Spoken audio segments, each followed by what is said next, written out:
निताय जय गुरु जय श्री राधे।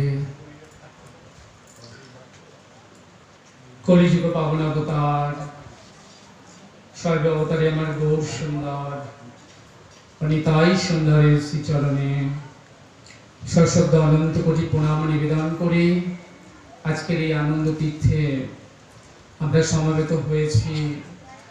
गौर गोविंद कथा रससुध आस्वादन करब बासना निये करुणार बरुणाय श्री श्री गौर सुंदर श्री श्री निताई सुंदर एकांत करुणा भाजन कविराज कृष्णदास गोस्वामी चरण आज थेके कयेक शताब्दी पूर्वे मधुमय श्रीधाम बृंदावने परम प्रेममय भूमि बृंदावन मुकुट भूमि महाभावमय भूमि श्री श्री राधा कुंड तटे बसे बृंदावनेर निष्किंचन वैष्णवगणेर आदेशे अनुरोधे रचना करेছিলেন चैतन्य लीलामय एक अनुपम ग्रंथ श्री श्री चैतन्य चैतामृतम। आज के जेहेतु एखाने गुरु पूजा होच्छे आमरा सेई गुरुर संगे एसेছি अतीब पुण्यभूमि এটা ৪৭তম বর্ষ আমি শুনতে পেলাম। সেজন্য আজকের আমাদের পাঠের আস্বাদনের বিষয় গুরু কৃপা। গুরু কৃপা হি কেবলম। বলছেন কারোর যদি গুরু কৃপা হয় তবে তার অবশ্যই ভগবত কৃপা লাভ হবে। যাকে শ্রী গুরুদেব কৃপা করেননি তাকে গোবিন্দ কখনো স্পর্শই করবেন না। তাই জন্য আজকে আমরা যে বিষয়টা লিখেছি সেটি অতীব চমৎকার একটি বিষয়, সেটা গুরু কৃপা। গুরু কৃপায় গোবিন্দ প্রাপ্তি।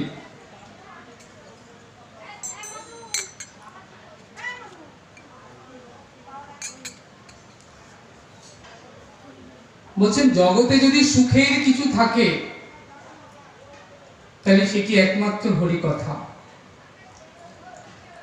জগতে যদি আনন্দের কোনো বিষয় থেকে থাকে তবে সেটিও হরি কথা। বলছেন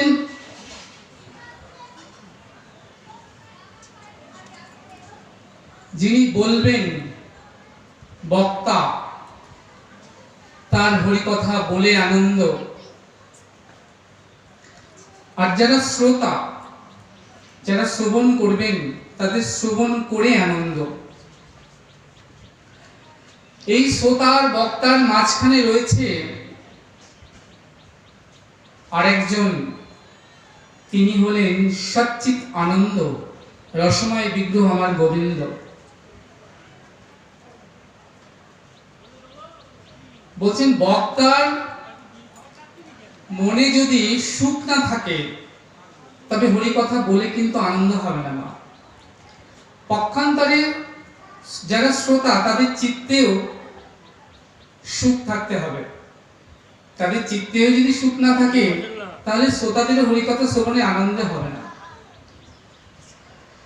বলছেন এই যে দুই আনন্দ শ্রোতা এবং বক্তা তাদের মধ্যে দাঁড়িয়ে আছেন আরেক আনন্দ, সচ্চিত আনন্দ রসঘন বিগ্রহ আমার শ্রী গোবিন্দ। বলছেন কৃষ্ণ কোথায়? কৃষ্ণ বাবা কোথায়? সেই কৃষ্ণের স্বরূপটি কেমন? জীবের যেমন একটি স্বরূপ আছে, জীবের স্বরূপ জীব নিত্য কৃষ্ণ দাস, তেমনি পরমের একটি স্বরূপ আছে। সেই স্বরূপটি কি? সেই স্বরূপটি হলো সচ্চিত আনন্দ।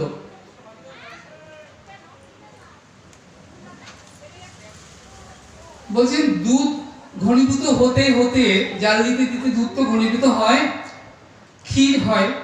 সেই ক্ষীরের থেকে যদি একটি পুতুল তৈরি করা হয়, সেই পুতুলের আপনি যেখানে আস্বাদন করবেন হস্ত পদ বক্ষ সর্বত্র আপনি ক্ষীরের আস্বাদন পাবেন। তেমনি আনন্দকে ঘনীভূত করতে করতে সচ্চিত আনন্দ ঘনীভূত হতে হতে একটি রসময় বিগ্রহ তৈরি হয়েছে। সেই বিগ্রহটি হচ্ছে আমার গোবিন্দ। আজকে আমরা এখানে এসেছি সৎসঙ্গ করব বলে। সৎসঙ্গ, সাধুসঙ্গ বললেন, সাধুসঙ্গ সাধুসঙ্গ সর্বশাস্ত্রে কয়, লভমাত্র সাধুসঙ্গে সর্বসিদ্ধি হয়। তো বলছেন সাধুসঙ্গ কিন্তু খুব সহজে নয়।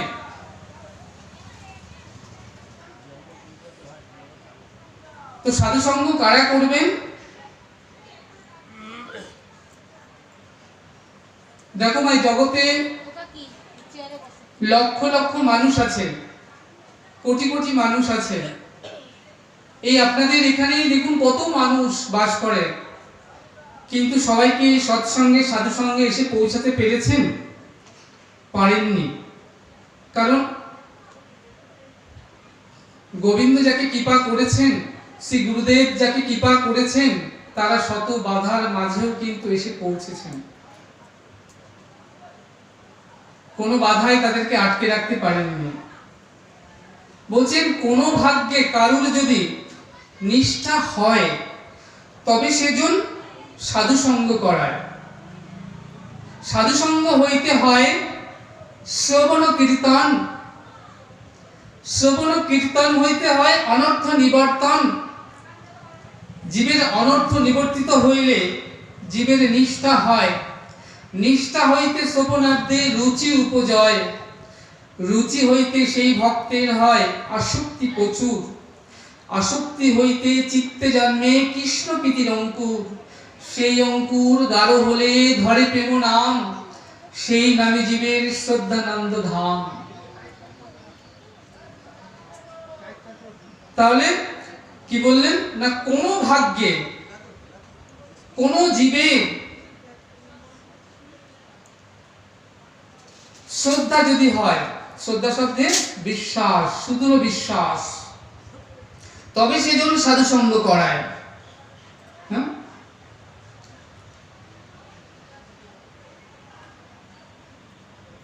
দেখো এখানে সাধুসঙ্গের মহিমা বলছেন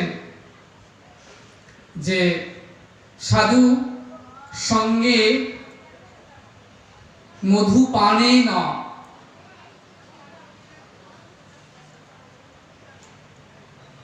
বলছেন রাজন, আপনি সাধুসঙ্গের মহিমা শুনছেন?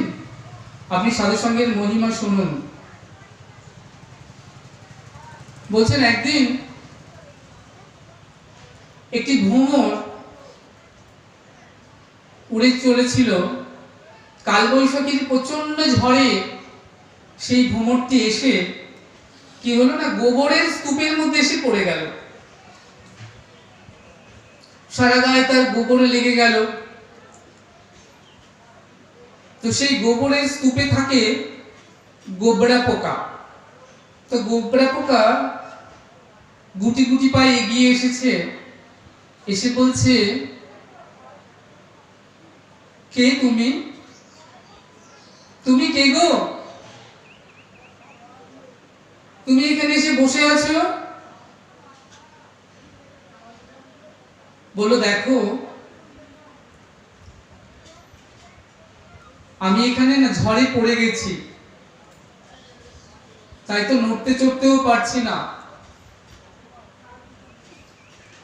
গোবরা পোকা দেখে বলছে, দেখো ভাইয়া, এটা তো আমার রাজ্য, আর তুমি আমার রাজত্বে বসে গুনগুন গুনগুন করছো। শোনো, তোমাকে বলছি, আমার রাজ্যে বসে গুনগুন গুনগুন করা বারণ। এই যে গোবরের স্তূপটা দেখছো, এটাই আমার রাজ্য, আর এই স্তূপে আমি থাকি আমার পরিবার পরিজন নিয়ে। তো তুমি কে? বলছে, আমি ভ্রমর। ভ্রমর? কোন ভ্রমর? যে ভ্রমর ফুলে ফুলে উড়ে বসে ফুলের মধু খায়। বললেন, হ্যাঁ গো, আমি সেই ভ্রমর। বললেন তা এখানে কি করে পড়লে? বলছে বললাম না যে কাল বৈশাখীর প্রচন্ড ঝড়ে আমি এই গোবরের মধ্যে পড়ে গেছি, তাই তো আমি নড়তে চড়তে পারছি না। গোবরা পোকা ডেকে বলে, ও আচ্ছা আচ্ছা দাঁড়াও, আমি ব্যবস্থা করে দিচ্ছি। তা গোবরা পোকা গুটি গুটি পায়ে এসে ভ্রমরের গায়ের সমস্ত গোবর চেটে চেটে পরিষ্কার করে দিল। ভ্রমর বলছে, দেখো তোমার আর আমার মধ্যে বিশেষ তফাৎ নেই। আমার ডানা আছে, আমি উঠতে পারি, তোমার তো ডানা নেই, তাই তুমি উঠতে পারো না। আমি ফুলের মধু খাই, ফুলে ফুলে ঘুরে বেড়াই, আর তুমি গোবর খাও, এই যে তফাৎ।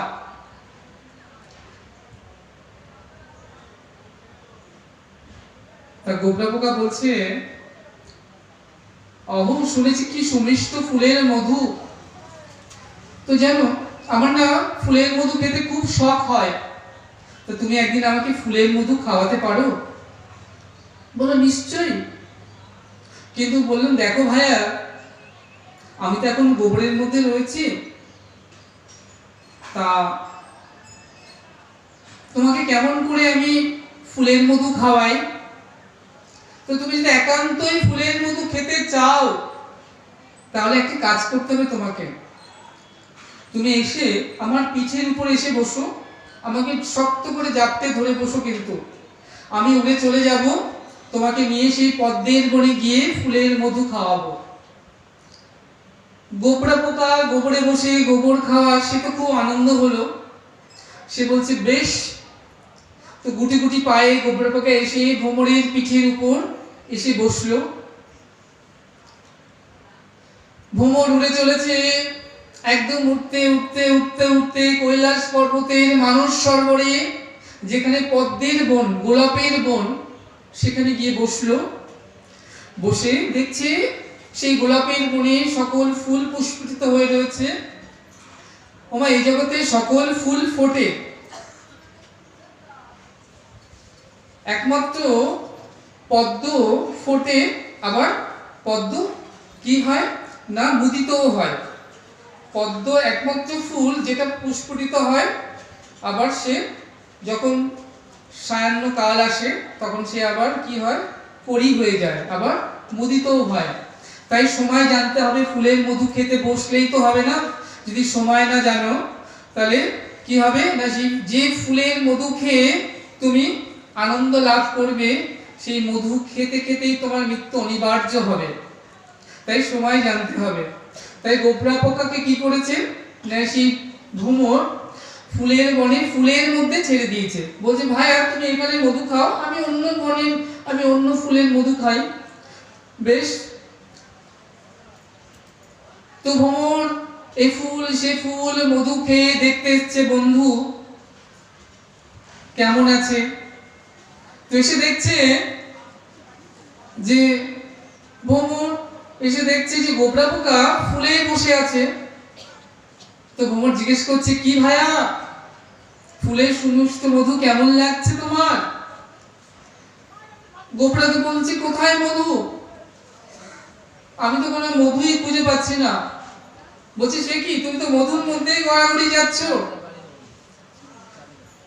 তুমি মধু ফুলের পরাগ থেকে কেমন করে মধু আস্বাদন করতে হয়, তুমি তো তার সন্ধানই জানো না, তাই তুমি মধু খেতে পারছো না।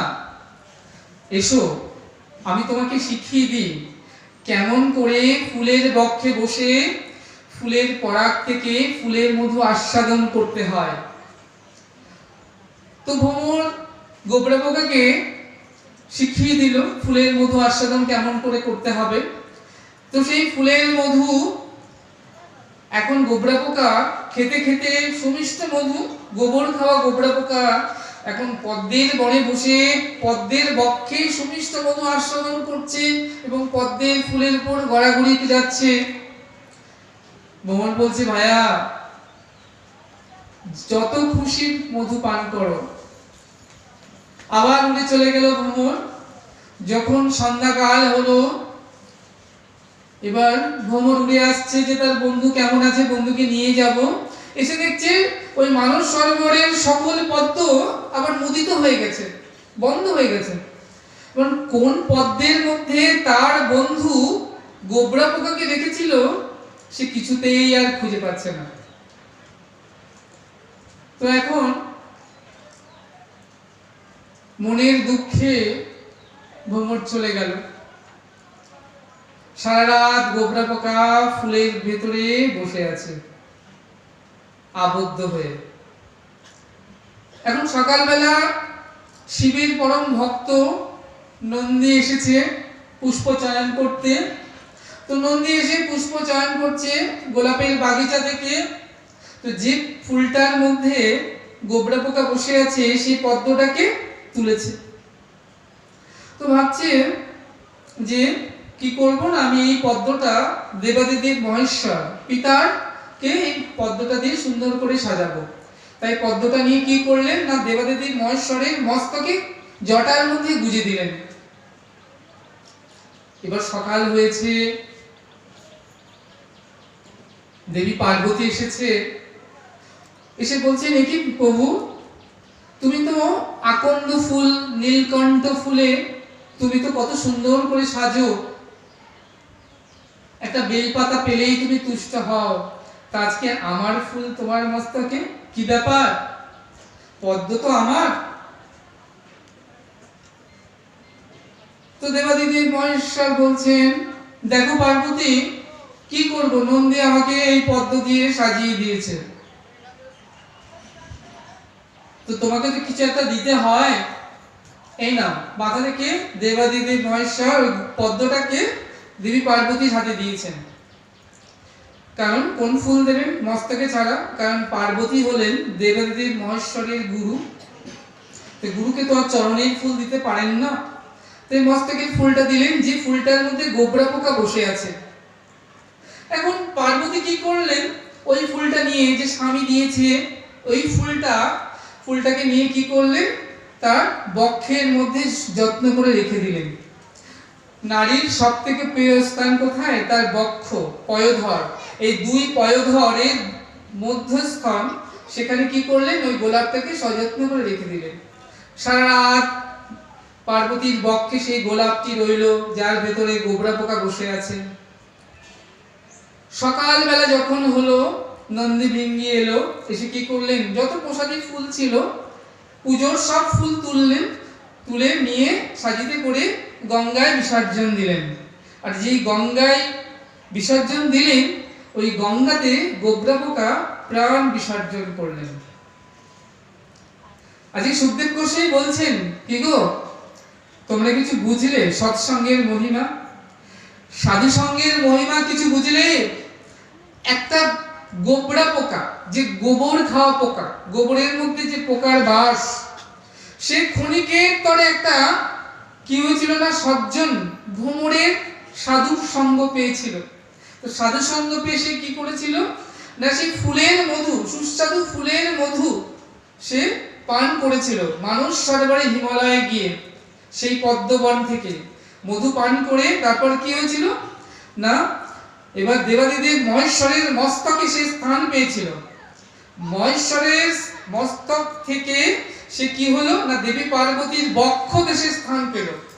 হ্যাঁ, বক্ষ দেশ থেকে সে কি হলো, পরের দিন প্রভাতে মরণম গঙ্গায় প্রাণ বিসর্জনম, তাহলে সে গঙ্গায় প্রাণ ত্যাগ করলেন। তাহলে একটা নিকৃষ্ট পোকাও সৎসঙ্গ সাধু সঙ্গে সে কি হলো না, সে সদ্গতি লাভ করলেন। তাই বললেন দেখো সাধু সঙ্গের মহিমা কিন্তু অপার, অপরিসীম। 40 কেজি লোহার পেরেক একটা বস্তায় ভরে যদি তোমরা জলে ফেলে দাও, ভাসবে বাবা, ডুবে যাবে। কিন্তু ওই 40 কেজি পেরেক যদি কাঠের সঙ্গ পায়, হ্যাঁ, কাঠ এখানে সৎসঙ্গ, তাহলে 40 কেজি পেরেক দিয়ে একটা নৌকা তৈরি করা হলো। এবার দেখুন ওই 40 কেজি পেরেক কিন্তু জলে ডুবছে না, ভাসছে। কে ভাসিয়ে রেখেছে না, কাঠ, তাকে ডুবতেও দিচ্ছে না। হ্যাঁ, তাহলে ওই 40 কেজি পেরেক সৎসঙ্গ লাভের ফলে সে কি হচ্ছে, সে কিন্তু আর ডুবছে না। হ্যাঁ, তেমনি এই ভবসাগরে জীব যদি সৎসঙ্গ পায়, সাধু সঙ্গ পায়, তাহলে কি হবে না, সৎসঙ্গে সাধু সঙ্গের ফলে সে অবশ্যই তরে যাবে, গৌর গোবিন্দ চরণ লাভ করতে পারবে। বলছে ঘোষ বাবাজি 40 কেজি দুধ বিক্রি করছে একটা ড্রামে, 40 কেজি জল বিক্রি করছে আরেকটা ড্রামে। তো পথ চলতে প্রতীক বলছে ওটা কি, বলছে দেখো দুধ বিক্রি করবো, বাজারে নিয়ে এসেছি, আর ওই ড্রামে কি, পাশের ড্রামে 40 কেজি জল। তা বলছে 40 কেজি দুধ কত দাম, বলছে 40 টাকা করে কেজি, 40 টাকা কেজি বেচবো। আর ওই পাশের ড্রামে জল, বলছে ওটাও 40 টাকা কেজি বেচবো। বলছে ও ভাইয়া 40 কেজি দুধ তুমি যে ড্রামে এনেছো 40 টাকা করে কেজি বেচবে, সবাই দুধ কিনবে? 40 টাকা দিয়ে কেজি দিয়ে জল কে কিনবে? কেউ তো কিনবে না, না? তো সবাই কিন্তু দুধ কিনে নিয়ে বাড়ি চলে গেল, জল আর কেউ নিল না। পরের দিন ঘোষ বাবাজি কি করেছে জানো, সে জলটা দুধের সঙ্গে মিশিয়ে দিয়েছে। এবার বলছে 40 টাকা কেজি। এবার কেউ বলছে আমাকে 1 সের দুধ দাও, কেউ বলছে 2 সের দুধ দাও, কেউ বলছে 3 সের দুধ দাও।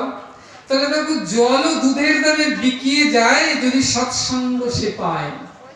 হ্যাঁ, তো বলছে সৎসঙ্গ সৎসঙ্গ সর্বশাস্ত্রে কয়, লভমাত্র সৎসঙ্গে সর্বসিদ্ধি হয়। আমরা আজকে এই যে এখানে এসেছি মা, এই যে সৎসঙ্গে সাধু সঙ্গ এসেছি, হ্যাঁ, এটা কিন্তু অপ্রাকৃত। দেখো এই যে আমাদের মন, আমরা যতই বলি গৌর গোবিন্দ চরণে আমাদের মন মতিকে রাখার চেষ্টা করি, আমাদের যে দেহ করে না, দেহ করে যিনি আছেন বসে একজন কর্তা, তিনি হলেন মন মতি।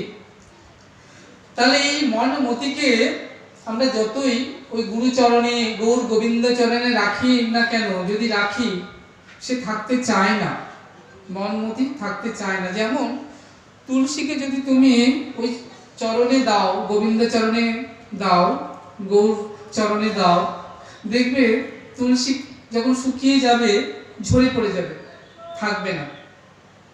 তাহলে কি করতে হবে না, চন্দনে ঘষে, হ্যাঁ, চন্দন কাঠে ঘষলে ললিত হবে চন্দন, আঠা হবে। ওই চন্দনে দিয়ে আমরা কি করি, ওই চরণে দিই, গুরুদেবের মস্তকে দিই, বক্ষে দিই, হ্যাঁ, নিতাই গৌরের চরণে দিই, গোবিন্দ চরণে দিই। দেখবে তুলসীটা শুকিয়ে গেছে কিন্তু ঝরে পড়ছে না, ওই চরণের সঙ্গে আটকে রেখেছে। এই জগতে মা আমরা এই সৎসঙ্গে আসি, তো সৎসঙ্গে আমাদের যে মনমতি ভাবি ওই গোবিন্দ চরণে আমরা রাখবো, কিন্তু সেটা থাকবার নয়, কিছুতেই থাকবার নয়। কেন থাকবে না সৎসঙ্গে না, বলছেন জীব 84 লাখ যোনি ধরে ভ্রমণ করছে। হ্যাঁ, 84 লাখ যোনি ধরে ভ্রমণ করছে, যতবার ভ্রমণ করছে ততবার জীব কি করছে না, বিষয়ের মধ্যে জীব বিষয় রসে ডুবে আছে। আমাদের মনমতিটা 84 লাখ যোনি ধরে বিষয় রসের মধ্যে ডুবে আছে। তাকে তুলে নিয়ে যদি তুমি হঠাৎ করে ওই গৌর গোবিন্দ ভক্তি রসের মধ্যে রাখতে চাও, সে কি থাকতে চায়? কিছুতেই সে থাকতে চায় না। তাই আমাদের মন মতিটাকে কি করতে হবে না, আমাদের ওই গৌর গোবিন্দ চরণে রাখতে গেলে একটি পাতিব বস্তু লাগবে, সেটা হচ্ছে প্রেমা ভক্তি। ভক্তি, তাই ভক্তি কোথায় পাবে? ভক্তি তো হাটে বাজারে কিনতে পাওয়া যায় না। ভক্তি হাটে বাজারে কিনতে পাওয়া গেলে কি হতো, সবাই গোলা ভরে ভক্তিকে রেখে দিত। তবে বাজারেই ভক্তি পাওয়া যায়, কিন্তু কোন বাজারে না, সাধুর বাজারে। ভক্তি লাভের একটাই উপায় চলে গেছে, সেটা হচ্ছে সাধু ভক্ত শ্রী গুরুদেবের চরণ তল থেকে একটা রাস্তা চলে গিয়েছে। তুমি যদি ওই চরণ তল থেকে, হ্যাঁ, তোমার অহমিকার মাথাটা, অর্থাৎ আমি কত জ্ঞানী, আমি কত মানি, আমি কত রূপসী, তাহলে এই যে অহমিকার বোঝাগুলো মাথায় নিয়ে আমরা ঘুরে বেড়াই, তো মাথায় যদি বোঝা থাকে, মাথা তো নিচু হবে না, তাহলে কি করতে হবে? মাথা থেকে আগে বোঝা ফেলে দিতে হবে। হ্যাঁ, তাহলে শাস্ত্র বললেন, কি বললেন না, যিনি এই বোঝা ফেলে দিতে পেরেছেন তার, এবং ওই যে সাধুগুরু বৈষ্ণবের চলা দিয়ে যে রাস্তাটা চলে গিয়েছে, তুমি যদি সেই সাধুগুরু বৈষ্ণবের চরণ ধরে রেখে নিতে পারো, তাহলে তোমার ভক্তি না হলেও, ভক্তি না থাকলেও ভক্তি লাভ অবশ্যই হবে। তাই আজকে বলছে, সেই জন্য তোমার প্রথম যেটা দরকার আত্মসমর্পণ। আমরা নববিধা ভক্তিতে জানি, শ্রবণম কীর্তনম বন্দনম অর্চনম পদশব দাস্য সখ্য এবং আত্মনিবেদন। তাহলে নিজেকে আত্মনিবেদন করতে হবে আমাদেরকে সম্পূর্ণভাবে। তো এই আত্মনিবেদনে যদি তোমার আমিত্ব থাকে, আমিত্বের আষ্টে গন্ধ থাকে, তাহলে কিন্তু আত্মনিবেদন হবে না। আত্মনিবেদন মানে নিজেকে বিলিয়ে দেওয়া, গুরু চরণে নিজেকে সম্পূর্ণভাবে বিলিয়ে দিতে হবে। বলছে দেখো, আমাদের 3 বার জন্ম হয়। প্রথমবার কবে জন্ম হয়েছে জানো? যবে আমরা মাতৃ গর্ভ থেকে ভূমিষ্ঠ এই সংসারকে দেখেছিলাম, প্রথমবার জন্ম হয়েছিল, সেটাকে বলে নিম্নজনী। দ্বিতীয়বার জন্ম কখন হয় না, যখন আমাদের উপনয়ন হয়। উপনয়ন মানে পৈতে হওয়া, আর যার পৈতে হয় তাকে কি বলে না দ্বিজ। দ্বিজ শব্দের কথা দ্বিতীয়বার জন্ম হলো যার, তাহলে তাকে বলা হয় উপনয়ন। উপশব্দে উপরে, নয়ন শব্দে আখি। তাহলে আমাদের এই যে দুটো নয়ন, একে বলে দেহ নয়ন। এই দেহ নয়নের উপর আরেকটি নয়ন আছে যাকে বলে জ্ঞান আখি, জ্ঞান চক্ষু। হ্যাঁ, আমরা বলি না, চক্ষু দান দিল যেই, জন্মে জন্মে প্রভু সেই, দিব্য জ্ঞান হৃদে প্রকাশিত, প্রেম ভক্তি যাহা হইতে অবিদ্যা বিনাশ জাতি, বেদের গায়ে যাহার চরিত। তাহলে এই যে আমাদের যে আরেকটি আখি, হ্যাঁ, আমরা গুরু বন্দনা করি না, অজ্ঞান তিমিরান্ধস্য জ্ঞানাঞ্জনা শলাকয়া চক্ষুরুন্মিলিতাং যেন তস্मै শ্রী গুরবে নমঃ। হে গুরুদেব, অজ্ঞানের গভীরতম অন্ধকারে আমার জন্ম হয়েছিল, তুমি কৃপা করে জ্ঞানাঞ্জনা শলাকা দিয়ে আমার চক্ষু উন্মোচন করে দিলেন, করে জানালে আমার স্বরূপটি কি, আমি কে। আমার ভজন জানালে, কে নিতাই কে গৌর, আমি তো কিছুই জানতাম না। গুরুদেব কিন্তু আমাদেরকে স্বরূপ জানালেন, জীবের স্বরূপ, জীব নিত্য কৃষ্ণ দাস। তোমাকে যদি বলা হয় তুমি কে, তুমি বলবে আমি অমুক ব্যানার্জি, অমুক চ্যাটার্জি, আমি গ্রামের মোড়ল, আমি ডক্টর, আমি প্রফেসর। বললে দেখো, এগুলো সব বাহ্যিক উপকরণ, আসলে তুমি কে, তোমার স্বরূপটি কি? বললেন জীবের স্বরূপ জীব নিত্য কৃষ্ণ দাস। তাহলে তোমার স্বরূপ তুমি কৃষ্ণ দাস কিংবা কৃষ্ণ দাসী, এটা তোমার প্রকৃত স্বরূপ। আর বাহ্যিক যেগুলো আমরা বলি, এগুলো ভজন পথের মূল্যহীন, এগুলোর কোনো মূল্য থাকে না। তাহলে কি হলো না, গুরুদেব আমাদের কি করলেন না, জ্ঞান চক্ষু উন্মোচিত করে দিলেন, জানালেন তোমার স্বরূপটি কি, তোমার ভজন জানালেন। এবার কে নিতাই কে গৌর, তোমার ভজন। গুরুদেব ভজন জানালেন বলেই তো আমরা নিতাই গৌরের ভজনা পেলাম। ব্যাক টু গড হেড, আমরা কোথায় ছিলাম? সেই পরমেশ্বরের ধামে, গোবিন্দর ধামে, গোলকে। তাহলে গোলক থেকে ধুলোকে কিভাবে এলাম না, শাস্ত্র বললেন কৃষ্ণ ভুলি সেই জীব ভগবাঞ্ছা করে, এতই পিচাসী মায়া তারে জাপটিয়া ধরে, কবু স্বর্গে ওঠায় কবু নরকে নামায়, দণ্ড দিয়ে রাজা যেন নদীতে চুবায়। তাহলে দেখো, আমরা কৃষ্ণ ভুলে গেছি। শিশু যখন 5 মাস গর্ভে মাতৃ জঠরে থাকে না, কেমন ভাবে থাকে জানো? মাথাটা নিচের দিকে, পাটা উপর দিকে করে। তোমাকে যদি উল্টে রাখা যায়, তুমি কতক্ষণ থাকবে এমন ভাবে? এমন ভাবে একটা শিশু 10 মাস 10 দিন মাতৃ জঠরে অবস্থান করে। এবং মাতৃ জঠরটি কেমন? রক্ত মল মূত্র বিষ্ঠার ভান্ডার। কিন্তু যখন 5 মাস শিশুর সময় হয়, তখন কি হয় না, ভগবানের সাক্ষাৎকার হয়। তখন কেঁদে কেঁদে শিশু ভগবানকে কত অনুনয় করে, বলে হে প্রভু, তুমি আমাকে এই নরক যন্ত্রণা থেকে মুক্ত করে দাও। বলে মুক্ত হয়ে কি করবি? কেন? আমি তোমার গুণ কীর্তন করব, যেখানে তোমার নাম গুণগুণ হয় সেখানে যাব, সৎসঙ্গ করব, সাধু গুরু বৈষ্ণবকে গিয়ে আহ্বান করব। কিন্তু কি হলো জানো, সেদিন আমরা কথা দিয়ে এসেছিলাম পরম পিতাকে, কিন্তু আমরা ভূমিষ্ঠ যেই হলাম অমনি মায়ার জগতে পতিত হয়ে মায়া দ্বারা আবদ্ধ হয়ে গেলাম। গিয়ে বলছি, কি বলছি, আমার মা, আমার বাবা, আমার বাড়ি, আমার গাড়ি, আমার টাকা, আমার ব্যাংক ব্যালেন্স, আমি আর আমিত্বের মধ্যে আমরা ডুবে রইলাম। এই জগতে আমরা যত কথা বলি সব কথায় কি বলি, আমি আর আমার। এই বাড়িটা কার? আমার। এই ছেলেটা কার? আমার। এই দেহটা কার? আমি। দেহটা কে? আমি, তাই না? তো এই মেয়েটা কার? আমার। এই মন্দিরটা কার? আমার। ব্যাংকে টাকা কার? আমার।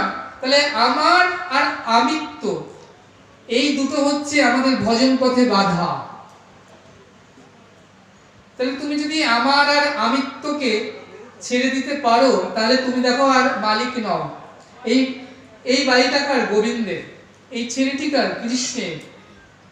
হ্যাঁ, এই সব কিছু তার, পরমেশ্বরের। আমি তার সেবক, দাস। দেখো দাসত্বে চলে এলে মালিক থেকে। তুমি যতক্ষণ নিজেকে কর্তা ভাববে ততক্ষণ কিন্তু ভজন ত্বরান্বিত হবে না। একলা ঈশ্বর কৃষ্ণ আর সব ভিত্ত, যারে যাইছে নাচাইছে সে তাইছে করে নৃত্য। তাহলে এই সংসারে মনে রেখো, একলা ভগবান শ্রী কৃষ্ণই হচ্ছেন অনাদিরাদি গোবিন্দই। তিনি একলা ঈশ্বর, একলা মালিক।